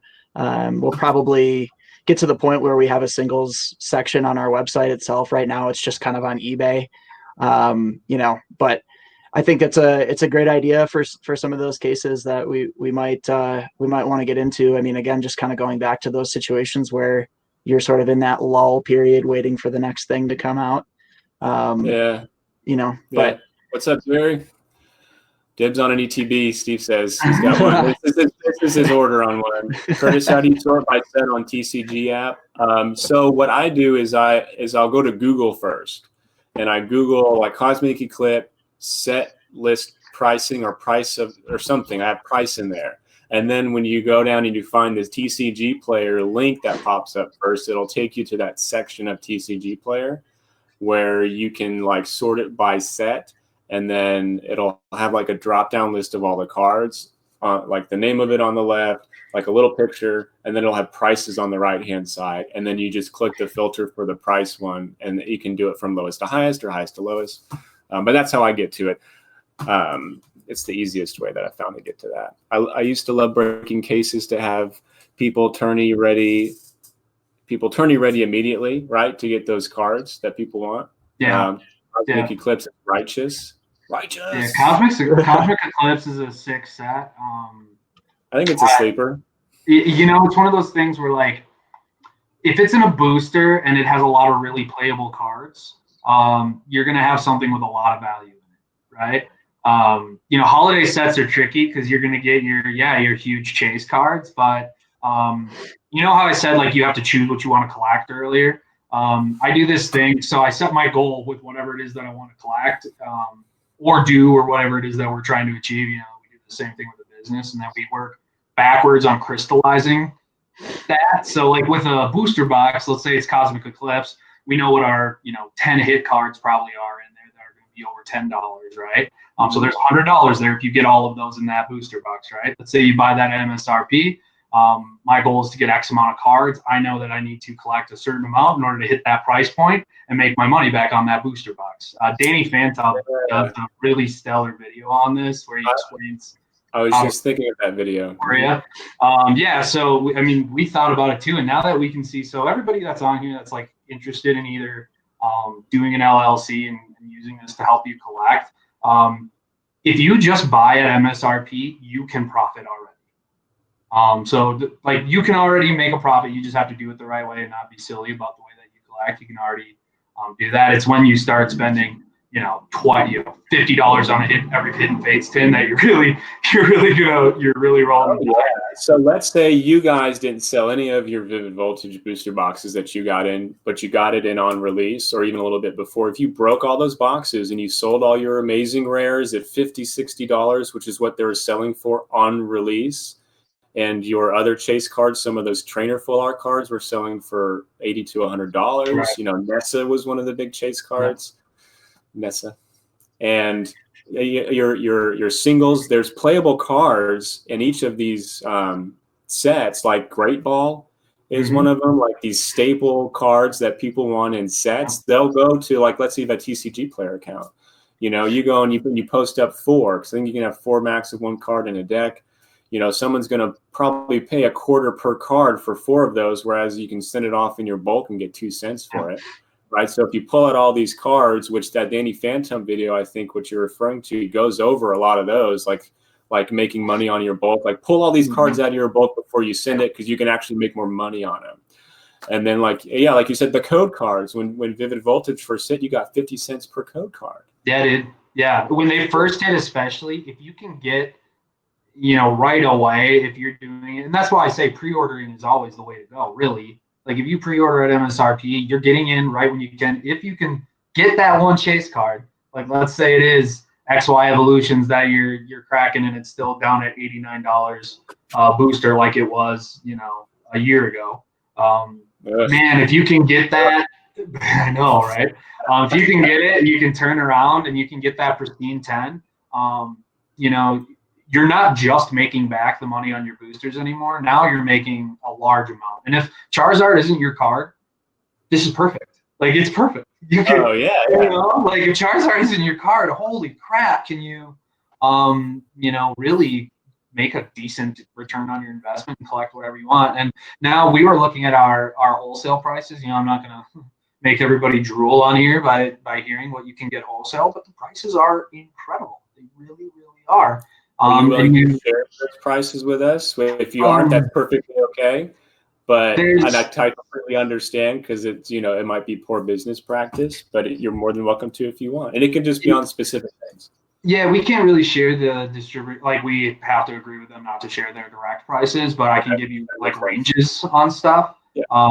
And yeah, I mean, on a normal case where you're spending $505 MSRP, that's you get a case of boosters $508 ish. if you're buying from us, that's usually what it is. And We're sometimes talking about a case of 6 booster boxes. Booster boxes, right? You're gonna maybe buy those for around $500-ish, right? From our distributors, Trevor, like 330-ish, maybe 400-ish for that. Just depends on between that. Yeah, it just depends on the set though. Yeah. If it's new, right? And that's different if it's a reprint, right? Mm-hmm. So in December, this is a stupid list, but there's like Cosmic Eclipse, Unbroken Bonds, Another Hidden Fates, The Darkness Ablaze, Vivid Voltage. Who knows? Something else weird will probably be reprinted at that time. I probably forgot 3 or 4 of them. So all this stuff gets reprinted, but the next time it comes out, you're talking a significantly higher price point, because most of these distributors have a choice to where they can go and sell third party as well, or they know the price that you're getting it on eBay, so they're going to go ahead and charge. Yeah. So a big reason why these prices also don't get shared is because some people, don't understand like these guys run a side business and they're in it to make money. Their margin on that's about 35-36%, which is not disgusting. That's actually not that big of a margin on a product when you're using it to run a business. They don't have brick and mortar overhead, but some people do, if you go down to your card shops and you're getting that from them for maybe a little bit cheaper or maybe a little bit more. You just have to take all that kind of stuff into consideration. So actually 36% margin on that. That's actually not near as much as I thought. Yeah, it seems so. It's funny because on that, right? It's just you sell so much of it, then that's what so fast. Right, Pokemon is so fast that it's worth it. But there's like bigger sites that have a higher overhead. Like let's say, think of your favorite site that you buy Pokemon from. They have 30, 40 more. Honestly, I really don't. I buy from you. I think you guys are the only website I've ever bought Pokemon cards from, because I I'm a hunter. I love on my little trips or taking a day trip over to Panama City and hitting like 5 or 6 Walmarts and Targets and doing my price match thing. Or if I need something, I get people that reach out to me and say, hey, I've got a case of this, or I've got some of this product. And I'm like, well, actually, yeah, that's something I kind of want to be having, for my live rips and stuff. Right. So I'll get it. I don't buy from online really at all. Maybe I'm missing out.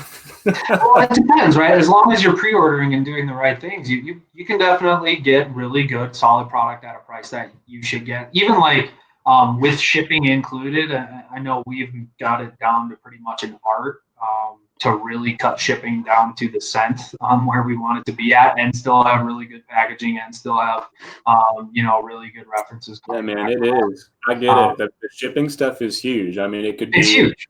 Like if you think about it, with saving 50 cents, like a parcel or a package, we're talking about like small, like maybe like first class shipments or small priority kind of stuff, like a pound or 2 pounds. But since I've started really getting busy with all of this, I mean, I'm probably doing 40, 50 parcels a week. And, since I started using like Shippo or, like printing labels at home, my next thing would be to invest in something like one of those printers that print out those labels that you just peel and stick. That's right. Is like get the oh man, get it. It's the Rolo. The Rolo is really good. I mean, it's a little pricey, but when you're shipping that much, like it's totally worth doing. And it adds up, is what I was to, like $1 here, since they're a quarter here over the span of a year and thousands of shipments. No, here's the thing. You guys that want to do this, you get your LLC, there's some tax havens and different things that you can work on too, right? So you think, I have that huge upfront expense, but if you have the amount of capital, there's tax things you can do at the end of the year to get that initial investment into that type of stuff. Your business is often returned back to you. So even like you, Curtis, I don't know if you've considered doing an LLC or not, but just what you would save on your shipping, like you would pay that up front at the end of the year, and depending on if you broke a certain number, you get a lot of it back. I have like this fat stack of like separated receipts from me buying this Pokemon product and stuff, but I've considered doing it for next year, which I probably will, because I think I want to continue down this road. But for the first half of this year, I had my car dealership stuff, so I plan on filing taxes with a pretty substantial loss this year. Oh, right. Okay. So and then rolling it it's into the perfect next time year. to start a business. Okay. Well, right, and you bring up a Yeah. really good point. Like if you're watching this and you're like, oh, I don't want to do all that. I just want to keep collecting. If you can start up an LLC, not like actually lose money for several years and still have the tax advantage on top of it, and be buying everything under MSRP. Oh yeah. I mean, you're not going to be getting your hands on just a ton of stuff like these guys said, getting from distributors, but you're going to be getting some at MSRP. Sure. All that stuff is an expense. Every time you buy a pack of Pokemon cards, it becomes a business expense, and then you give it to your tax lady. You're like, hey, here's my normal W-2. By the way, this is my LLC. There's a little more involved with filing that. They might have to pay a little bit more. But now you have your, thousands of dollars you spent on Pokemon cards that year gets rolled into your money you made on your W-2, and all of a sudden, actually you're getting back a lot more in taxes that year. You're not having to pay as much. There's one other thing here too that I wanted to point out. You had mentioned, deciding what your margins are going to be and what's going to be healthy and how that's going to work. And one thing that I think has been interesting for us is I kind of had this thought in my mind where we're going to make this, we're going to build this website and we're going to sell all this product through our website. And you just don't realize how when you build a website, it is such a drop in the bucket in the ocean of other websites that are all competing for the same thing. And so for us, much of our sales have come through eBay, and eBay kind of sucks because it's 13% in listing fees and PayPal fees plus shipping if you're going to offer free shipping. So eBay's nasty, man.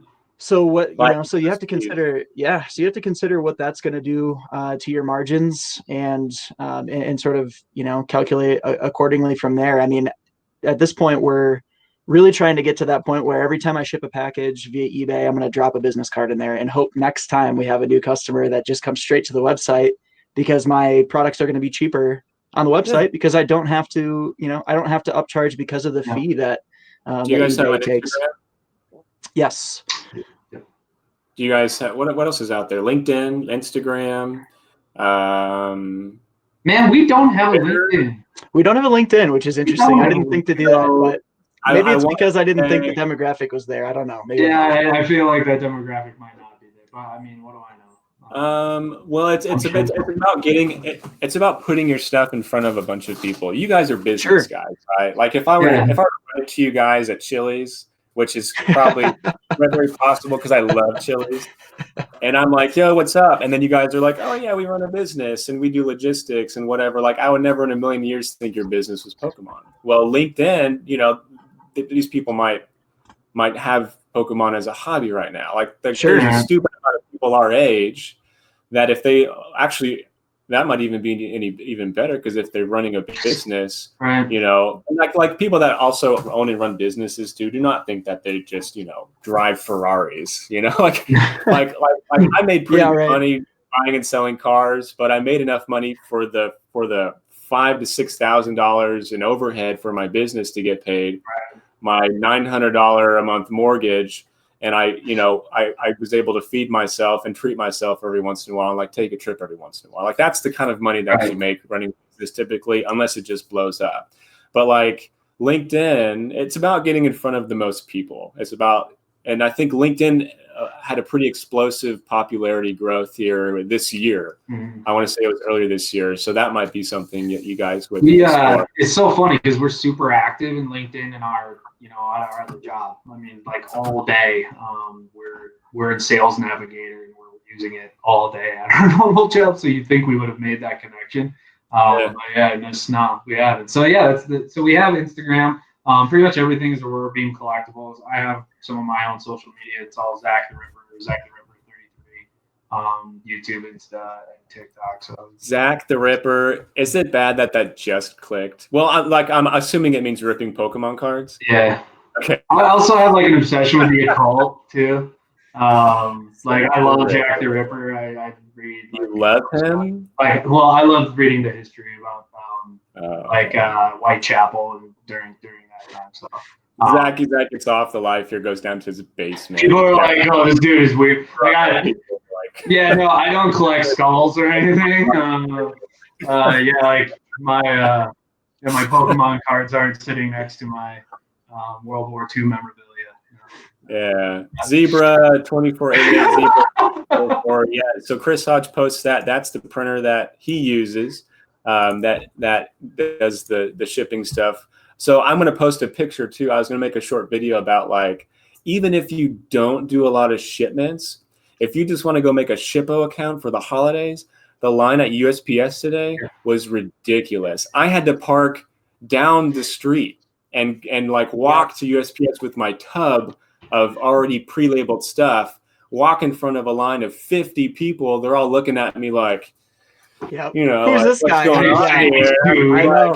I got my stuff going up there, and I put my stuff up, and it's so nice. You save money on the labels. You save time. You need a printer and a computer at home to do it. But like, even if you're just investing in it for like maybe the one thing you ship a month, it's just super nice. There's no fees involved. You don't have to pay extra for it, you know? Well, and they don't use ink either, which is kind of cool too. Pirate Ship is another one. So Chris Hodge says Pirate Ship. Oh, you said some ink? Yeah, so those little Rolo printers don't use ink. It's just like a thermal printer. Really? Mm-hmm. So I'm using. They come out toasty, don't they? Like, they come out. I think this one's okay. Very cool. Yeah, because toner it's expensive if you print a lot. So I've got like an inkjet that uses toner, and if you get like the HP, like the real toners, not the knockoff stuff, which you should always do, even though it's triple the price. I've gotten stuff like they'll send you a 3-pack of those like knockoff toners for half the price. 2 of them might work okay, and they don't last very long. They're stupid. I always go with the HP stuff, but they're $60. And I mean, someone might not go as much ink as me, but Taylor Parmalee, what's up, man? Sorry, he's like, hey guys. Oh, did you see what he said? Did that really happen, Taylor? If so, I'm super pumped for you. That's awesome. Voltage booster box. Yeah. Oh, man. I implore anybody that opens our stuff that's in this shout out. Like video, like record it and show us. Like I think I love giving gifts and I like getting gifts. Like I've always done, like many people love gifts.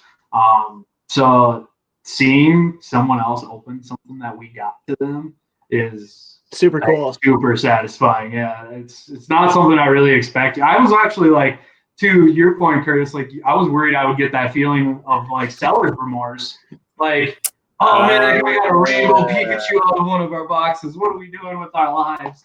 I think the only time that happened to me, and it was just a short ping of it, is when I was running like one of my bird hunt games, or I think it was actually bird hunt, and I had a pack of Burning Shadows, and 4 other packs, and I was opening like the one person's one Burning Shadow from my inventory of Burning Shadow. I just reach back and grab them.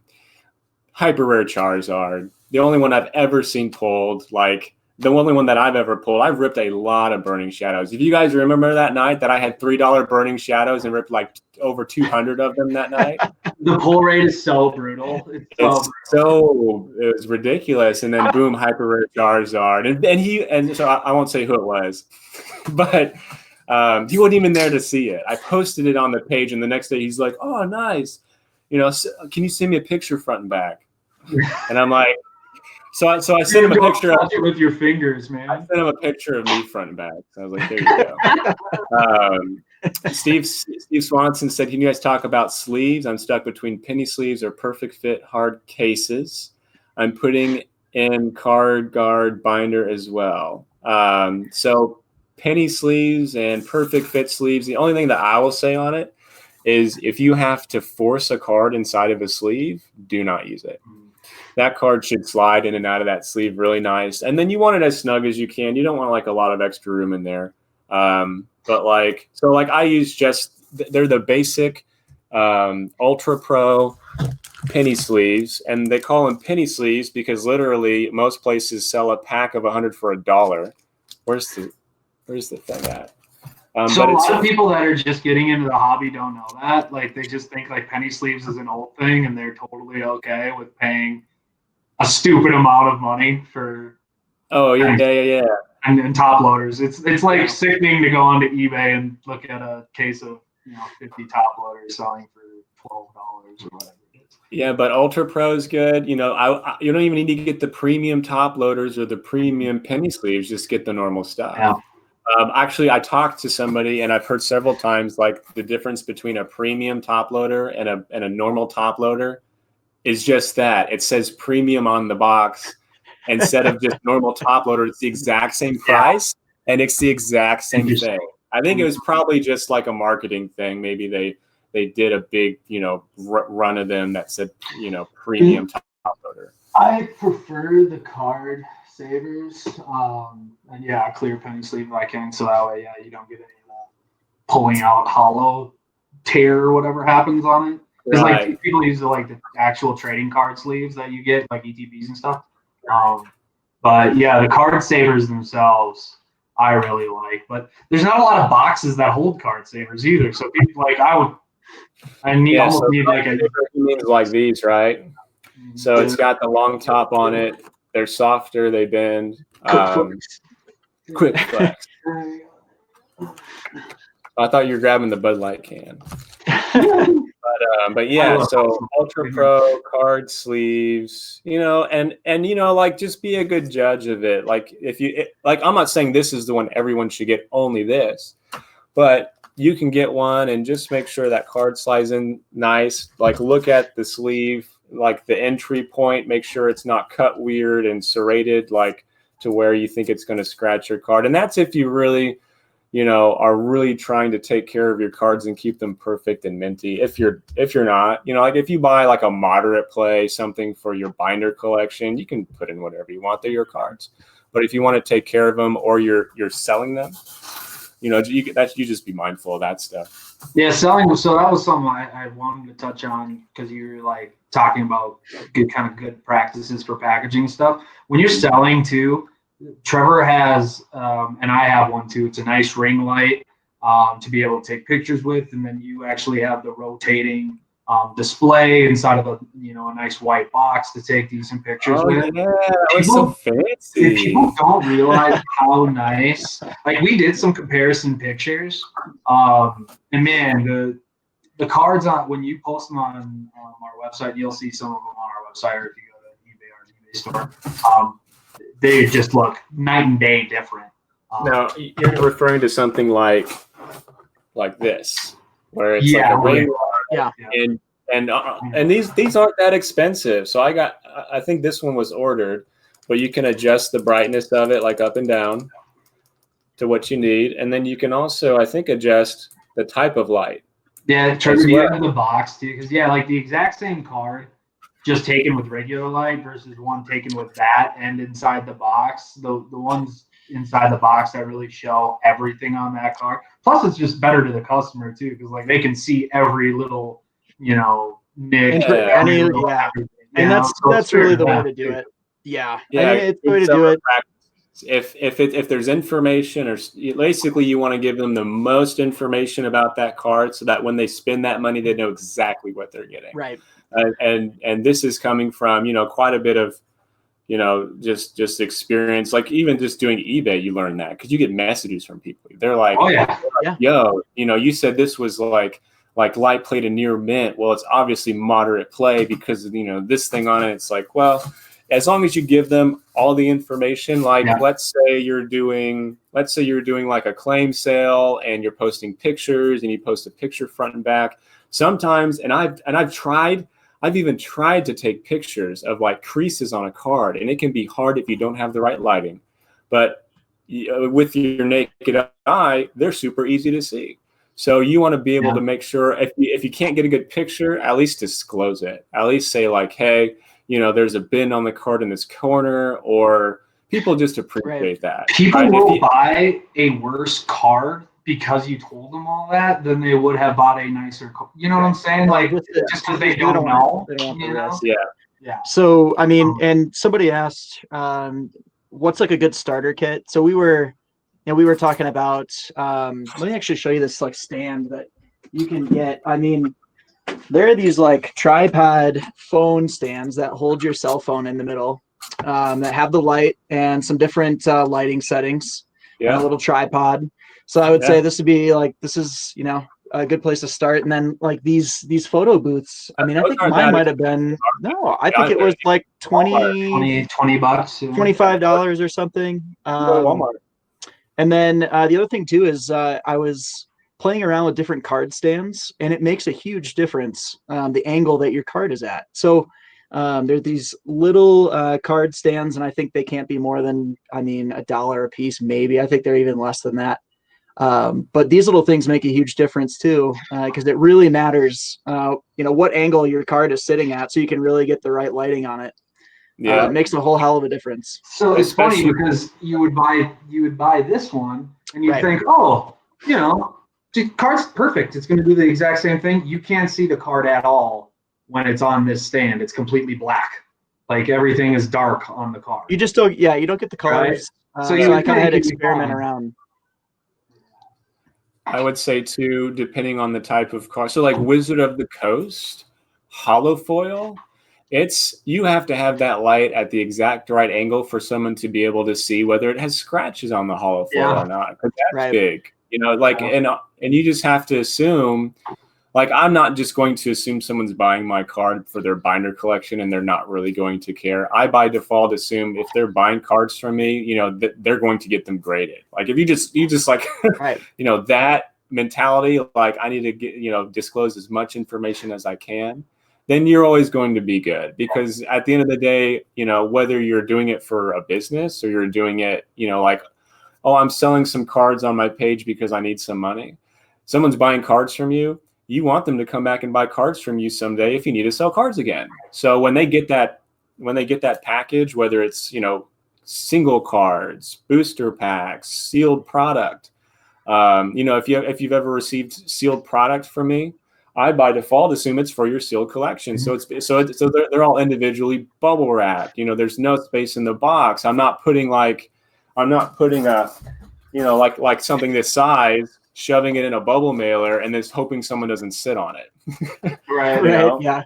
I recently got a booster box too. From somebody just like us has their own LLC. It was a Final Fantasy booster box, and they knew I wasn't, or they didn't know whether I would be collecting it sealed or whether I'd be ripping it. Right. And I play the TCG, so I know I'm going to open it up, but I get it, and the box is pretty poorly put together. Of course, the seal is already slightly broken down, and I get it. And it's funny because, not even a seal collector, but my first thought was like, yeah, I'm probably not gonna order from them again. Well, because you want people to, that I get is going to be and then, great person, great buying experience. Everything was wonderful up until that opening of the actual box. So it makes a huge difference. It really, really does. You wouldn't think so, but we put like peanuts in ours when there's even a little bit of space in order to try to brace it. We have a huge, Trevor has a giant box of peanuts where all of our products at. We bubble wrap that on top of that, even if there's like little pieces of space, and we try to make that as good as possible. Yeah, like you said, like it should always be assumed that you need it in exactly. Yeah, my brother would early ask me questions on shipping stuff to people because he got into it about the same time as me, and he would say like, is this good enough? Is this good enough? And my response to that was always, you should ship that to that person the exact way that you would want to receive it. Yeah, right. So however you would want to receive that item, taking into account like it's for like a sealed collection. Don't always assume someone's just going to rip it, so it doesn't matter what it looks like.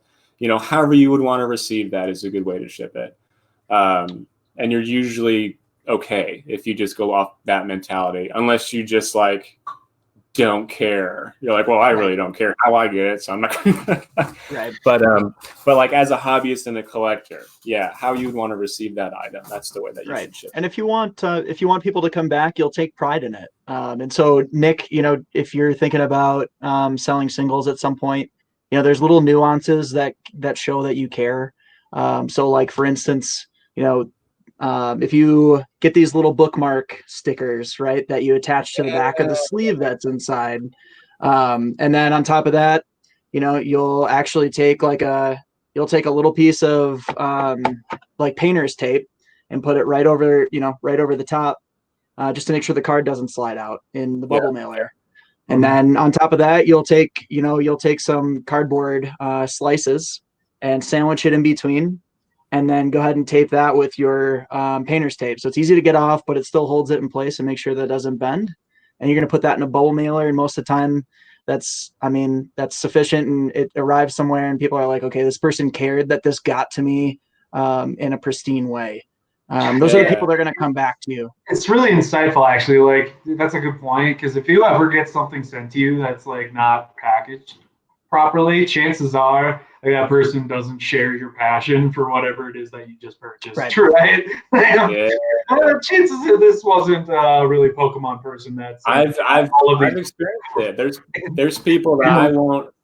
There's people that I won't participate in their live rips because I got my cards and like just thrown into a bubble mailer loose. Yeah. And some of the stuff was top loaded, but I'm just like, most of that stuff goes into my bulk pile, and I keep my top loaded, hits in my collection. But at the same time, it's like, I'm not looking out for that person's like live rip. And sometimes like that's the make or break. Yeah. With so many people doing that, if I had to choose between so-and-so that does a really excellent job with shipping, and so-and-so which really doesn't, and they're selling my booster packs at the same price, well, I'm going to go with the person that takes the pride and, not so much pride, but the due diligence of a good seller to ship it, securely and with consideration with your starter stuff like he was talking about with your cardboarding cards, right? So if you think like, oh man, like I just don't want to go like buy a bunch of cardboard, or tape can be expensive. Rubber bands, like this bag was like $1 or $2 of rubber bands. You just use rubber bands and cardboard, and guess where you can get free cardboard? USPS. You're going there anyway.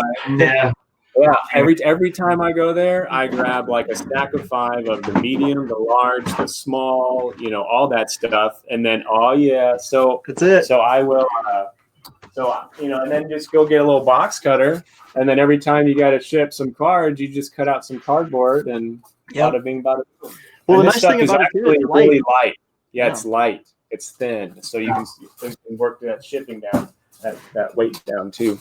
Well, I think that's Steve that just asked about any tips and tricks. Talking mine out now. Steve, I mean, you're probably gonna know the big ones, right? Go on to eBay sold for any of the hits that you have, and double check what your costs are there. Make sure that you take those out of any bulk that you're gonna submit. But you're probably more asking about like, okay, well, what about the like whatever they're pulling out of my bulk to make money? Like, how do I sift that beforehand?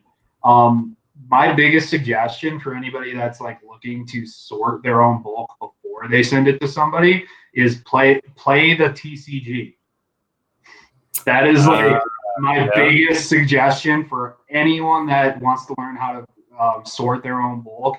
If you play the TCG, you're going to get really up to speed on what cards people are hunting for. I'm looking for like crushing hammers right now. I'm looking for reverse hollow switches just because I want them in my deck. I'm looking for like turbo patches. Like I'm looking for all sorts, like even the hollow professors, researchers, and hollow Marnies that everybody threw to the, everybody was like, oh God, I just got 30 of these, right? I want those for my Zacian deck, right? Trevor wants those for his Peek Around deck. People want that for their Ribollune deck, whatever it is. It's trash to you. You're going to submit it to whatever bulk company it is, and they're going to go, oh my gosh, thank you for giving us all of your gold. That's actually where we're going to make more of our money out of it. So if you want to really learn what it is that you need to be hunting for bulk, particularly with modern cards, which most of you, I'm assuming, aren't going to be like giving vintage bulk up. I'd imagine we're not going to see a lot of vintage bulk. Oh, you're talking like base set 2, Team Rocket. Yeah, sometimes people submit that thinking like this is trash. And that bulk in particular is gold because there is a lot of those old trainers that people still can use in their decks today that they want to just throw in to be retro, and they like that stuff. So those ones are particularly gold. And there's like still, if they're in good condition, there's still places where you can be pop 1 on some stuff. you know. So like people are looking for that stuff still. But if it's modern cards, play the TCG. It's going to teach you what you're going to be hunting for. ADP, so the ADP decks, people that play that deck, I play that deck against Zashin or against Trevor quite often. It's my favorite deck right now. What do you mean by ADP? So yeah, so for the people that have never played the CGC, they're just solely collectors. Yeah, okay, so ADP is our patron god, Arceus, and then Del Piaga and Pilka, I think is that card. Dialga.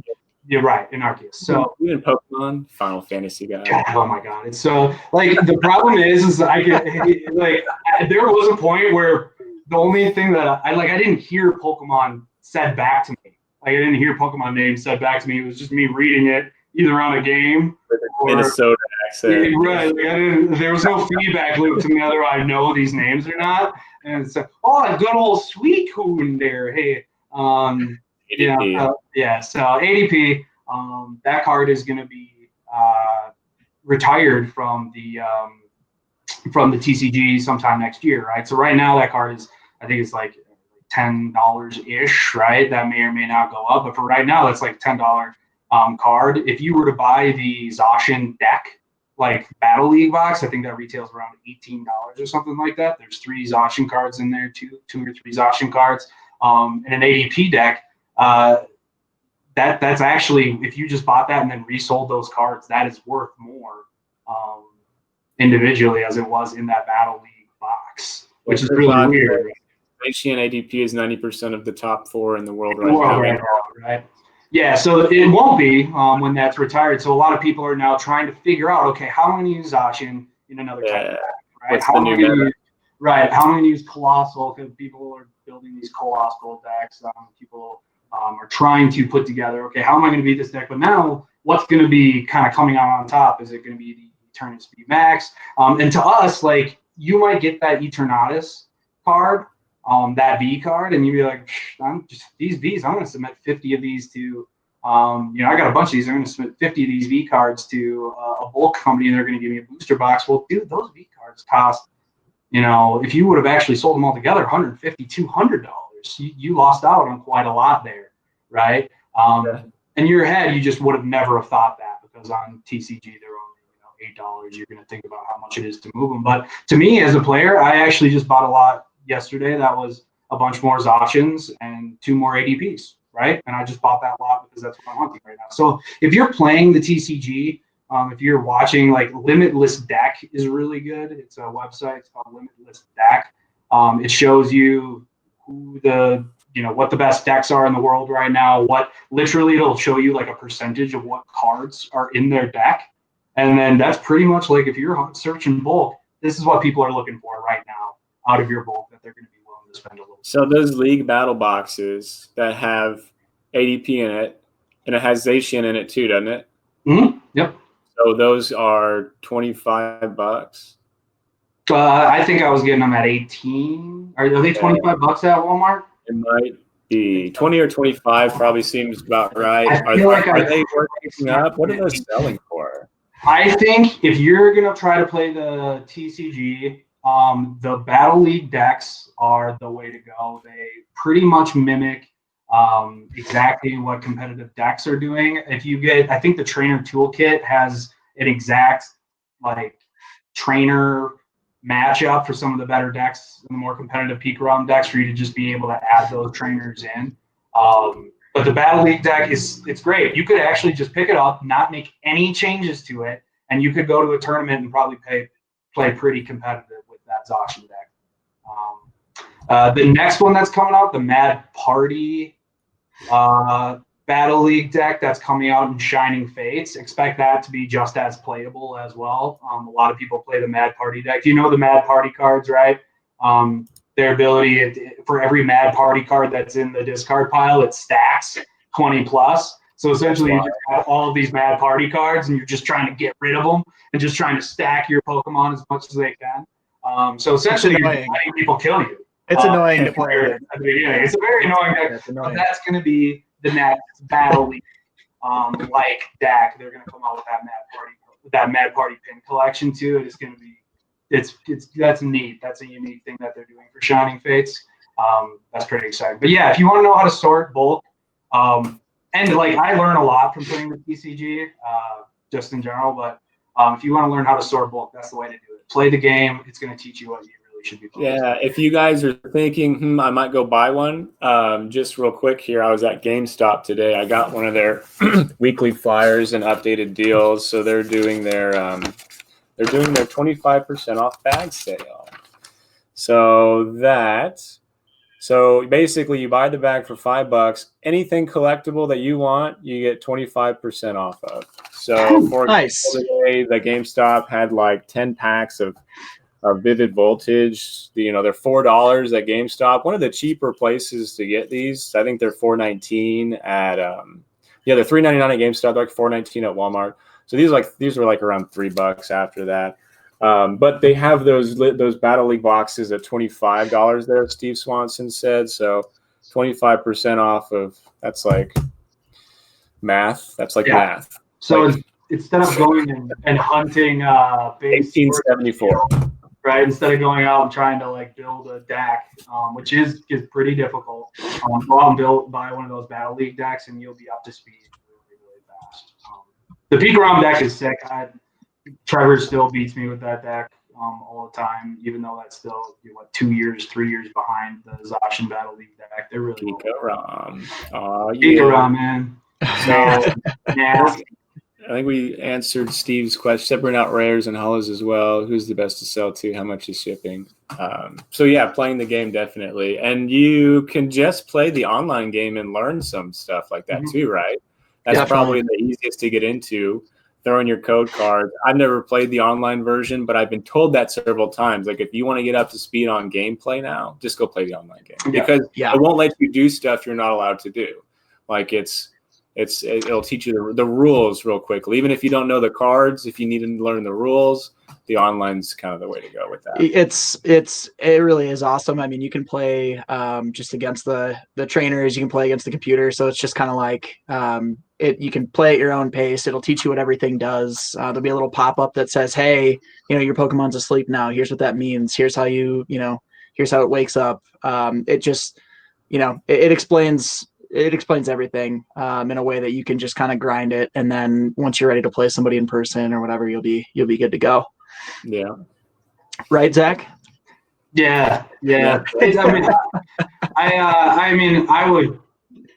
my favorite part about the hobby right now is playing the game and just learning about the mechanics of it. So, the TCG online is awesome. Great way to network with people on here is to reach out to them and be like, dude, like I see you on here all the time. I have a deck. Do you want to play me? And you set up your webcam and you play them. Like it's that simple yet. Like it really is. Like you don't have to play the online version and take away that human element of it. I would like to see, there's a couple groups that I'm involved with that have regular tournament play, where they all get on either Octagon or they get on webcam and they have a quick little tournament. I'd like to see something like that. I was talking about doing like live. I don't know if you guys have seen, you can do like live Netflix parties. So I know like Mewtwo Strikes Back is on Netflix. Yeah. You do a Goldenrod Netflix watch party and have 200 of us all, bawling when Pikachu is trying to revive Ash when he's, made a stone. I think that's what it is, right? He's like turning into stone at the end, right? Pikachu. Yeah, you know you're gonna cry. You know it. You're gonna have a nostalgic reaction to that. So I think that would be awesome too. But we should totally do that at a Netflix watch party. I'll figure out the logistics of it because I saw it in another group and it was actually really cool. And I sat and watched. It was I think it was Mewtwo Strikes Back. Hopefully, there's not any sort of like copyright issue with playing that on Facebook. Like they might take it down because the movie's copyright or something. I don't know. I mean, I know you can do it like everyone actually, if you have the Netflix app, you can all, it's like a stream key, same thing. Like you all enter the Netflix, it's a separate app for them, but you can all enter and watch it. So it might not be live on Facebook, but you could say like everybody at this time we just post the stream key and say we're all watching this Friday night or something. Yeah, we could watch Indigo League and made comments about how the new Pokemon journey cross-dressing. Yeah. Yeah. Oh, right. James, I'm watching Indigo League again, and I didn't remember how much James is caught in cross-dress throughout the beginning. I didn't remember that at all. Japanese culture is a little odd sometimes. Oh yeah. I mean, you know what though? It works for James. Like he looks good. Prepare for trouble. Yeah. Doing this. Yeah, I'm sure there was some sexual confusion that was born out of Pokemon for at least somebody. It's okay. It's 2020. All that stuff's okay. We all love everybody. It's all love and peace. Love. I mean, I love Pokemon. Like, I'm like actually, I didn't like Team Rocket when I was a kid. I remember being like, oh, you're gonna hate Team Rocket, but rewatching the series now, I'm like, oh, this is like my favorite comic relief is just seeing them get kicked the hell off screen every single episode. It's fun, actually. Yeah. Love Jesse and James. Love Team Rocket. I did too. Jesse and James. As you're wearing your Rocket. Like that was our original idea for Halloween this year, but we ended up being a Team Rocket grunts because we could not find costumes anywhere, and we tried to thrift shop for our costume pieces, and it was getting hard. And like I just don't have time to go spend hours in thrift shops searching for like a pair of white pants, that fit a 6'2" guy. Excuse me, sir. Can I help you with something? Yeah. You ever seen Pokemon? Have you? Yeah, exactly. Yeah, right. And they'd be like, "We know exactly what you need," and they like have a costume. Oh yeah. They pick them all out. So we did Team Rocket grunts instead, but some year we are, and getting that blue wig. So anyway, I think we're getting on almost 2 hours here, so it's probably a good stopping point. I think we touched on everything we wanted to touch on. We answered some questions. You guys rock. Love you in the community. Your website's awesome, even though you're sold out, but that's a good thing because you got good prices. That's what that means. But yeah, anything you guys want to add before we hop off? Yeah, just appreciate you guys having us, and we're looking forward to continued growth within the community. So yeah, my kind of last note is that, and I think we kind of mentioned it on here too, is that we're here for the community, and we're here to grow our collection, right? And in order for us to do that, we need to make our distributors happy. So if you guys want, I know Billy mentioned My Hero on here. If you guys want stuff that's like not readily available, or hey Zach, this is not something that I can normally find at my local card shop or whatever. You like Warhammer, you like My Hero, you like Final Fantasy, you like any of that stuff. We don't have the customer base today to tell our distributors, hey, we want 50 boosters of Opus 13 Final Fantasy. We just don't have that customer base yet. But if you guys want it, chances are we can reach out to somebody and we can probably get it for you. Sure. So if you guys are interested in, I want to pre-order this item, it's something coming up in a month, it might not be on your radar, reach out to us, ask us about it. If our distributors are going to sell it, we'll probably give you a stellar deal, probably pretty close to MSRP, because we don't specialize in a lot of that stuff. Well, it helps you guys out, right? Yeah. Because the way the allocations work is it's based off numbers. So the more stuff you guys move through your account, the more of the Shining Fates or the 25th anniversary stuff potentially you guys will get allocated. So yeah, if it's a matter of you guys getting stuff for the same price from somebody outside of, Zach and Trevor, maybe pick it up from Zach and Trevor, so that way they can be a go-to for some more. Like we'll get allocated more of the good stuff from these guys too. It's a trust factor. It's something to keep in mind. If you don't trust anybody else for whatever reason, they might have that allocation of something, but for whatever reason it just doesn't seem like the right situation. Reach out to us. Hopefully we can find you whatever it is you're looking for, and we might uncover that there's a huge market for it here too. I don't know. We're all Pokemon people, but I think we've established on this call and just from looking behind your curtains that people probably would buy Dragon Ball Z. People probably would buy Super. People would probably, you know what I'm saying? So if you guys want that stuff, we'll find out there's a market for it. We'll get more allocations. We'll get exactly what we want. Yeah. I mean, yeah, we're a Pokemon page, but it's not like that's, the only thing that we like you just said. So cool. All right. Thanks, Right on. guys. Good chat. We'll have to do this again soon. And what is it? Monday? It is Monday. I hope you guys have an awesome rest of your week. You too. All right.